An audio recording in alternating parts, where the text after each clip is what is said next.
بسم الله الرحمن الرحيم. هنعرف حضراتكم طريقة تحميل لعبة دومنا كافيه من الموقع الرسمي، بحيث بعد ما بتنزلها بتكون بالشكل ده، عليها علامة كاش ديت اللي بتبقى من على الموقع الرسمي. بنحملها بالخطوات زي ما احنا شايفين. بنضغط على جوجل كروم، بنضغط على متصفح جوجل وبنكتب في البحث تحميل دومنا كافيه من الموقع الرسمي أو كافيه من الموقع الرسمي.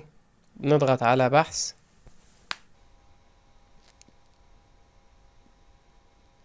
هنا عندنا لتحميل أحدث نسخة عبر الموقع الرسمي، بنضغط عليها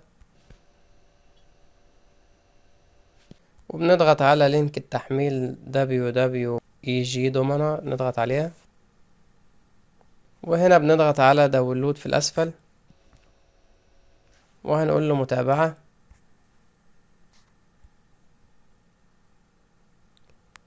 وده الملف بيكون بحجم 186 ميجا. بنضغط على تنزيل الملف. انا عشان منزله فبيقول لي نزله مرة اخرى.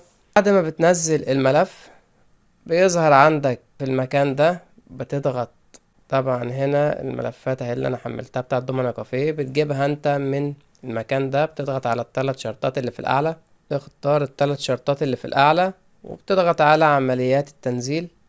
بيظهر قدامك الملف اللي انت حملته بتاع اللعبة، بتضغط عليه وهتقول له هنا بيطلب منك فتح باستخدام، هتقول له متصفح الملفات او اي حاجة من الخيارات ديت وبتضغط على متصفح الملفات. وهنا هتقول له جاري التثبيت. هنا عشان انا مثبته فهو بيقول لي فتح. ده كان شرح النهاردة، ودي الطريقة ببساطة. لو عجبك الفيديو ما تنساش اللايك والاشتراك في القناة، ودمتم في امان الله.